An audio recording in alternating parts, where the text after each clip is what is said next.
What up, real ones? Welcome back to my channel. It's your girl Rael, and today I want to take you behind the scenes of a very special evening I had recently. In this video, I'll share what I saw, what I heard, and what I felt, and why this documentary matters so deeply.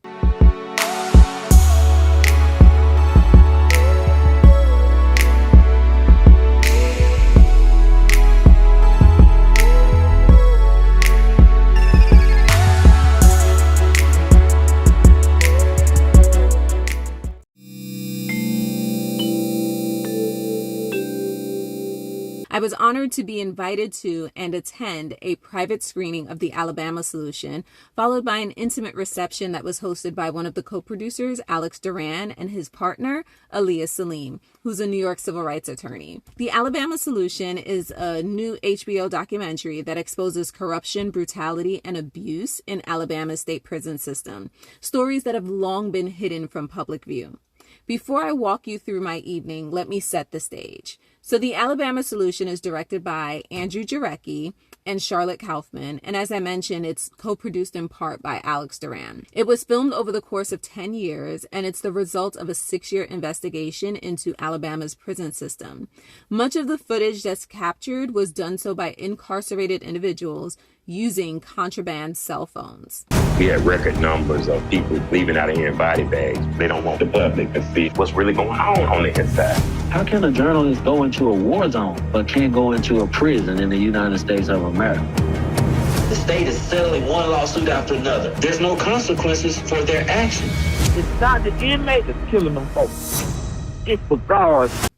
The film reveals horrifying aspects of prison life: overcrowded, unsanitary cells, routine violence by guards, coerced labor that many liken to modern-day slavery, and retaliation against those who speak out. It's a deeply entrenched system of secrecy and cover-ups. I've never seen anything like this in my life.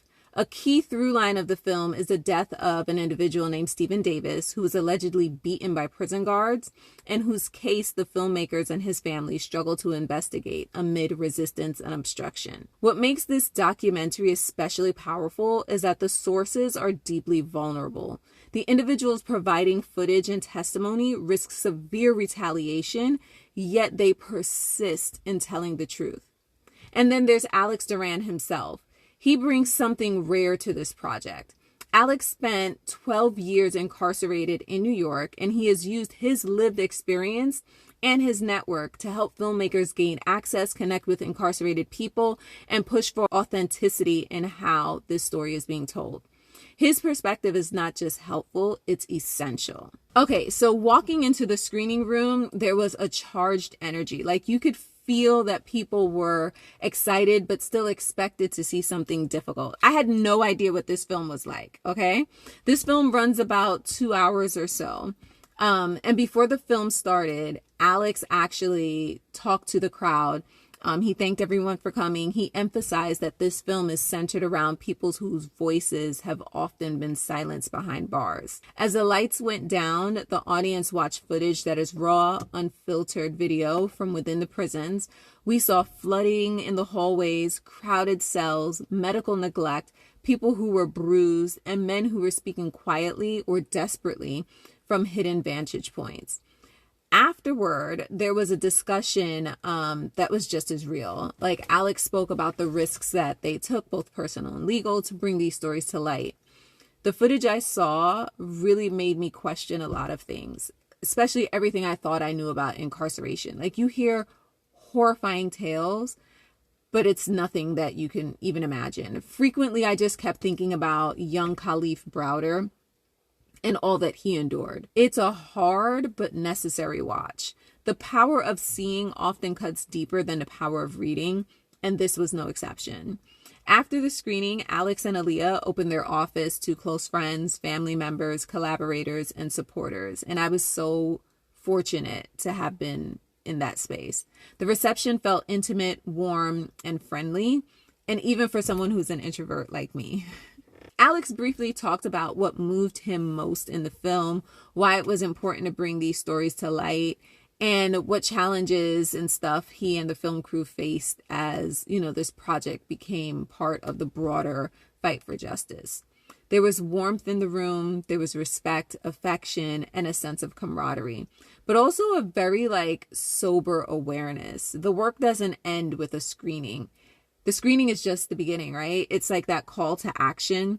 It's that reminder that stories like these demand accountability. Being there in person made me confront something I've known intellectually, but rarely felt viscerally. The distance between the public perception of prisons and the lived reality of incarceration. A few reflections that I want to share are the following. Number one, seeing is believing. Yeah, reports and statistics matter, but when you see someone's bruised face, beaten in face, or you hear their voice, it changes how you internalize injustice, whether you know someone who is incarcerated or not. Risk, sacrifice, and courage. The people who produced the footage, cooperated with this film, or even just spoke up, did so in danger. And that's bravery. That takes a lot. Number three, lived experience is essential.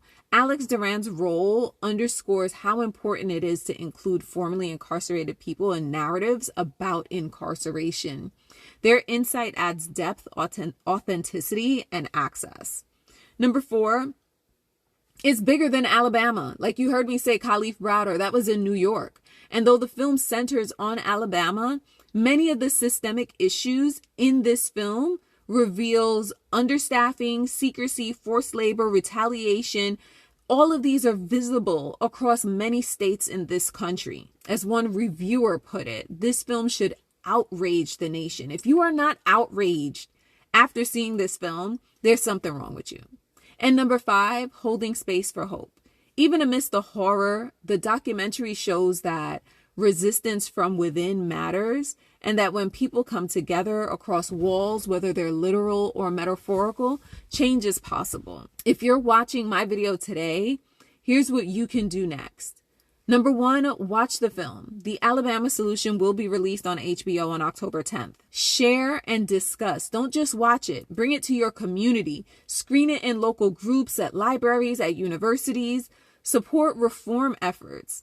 Research local groups that are working on prison reform, jail transparency, parole fairness, prison labor policies. See where your voice and effort can contribute. And stay informed.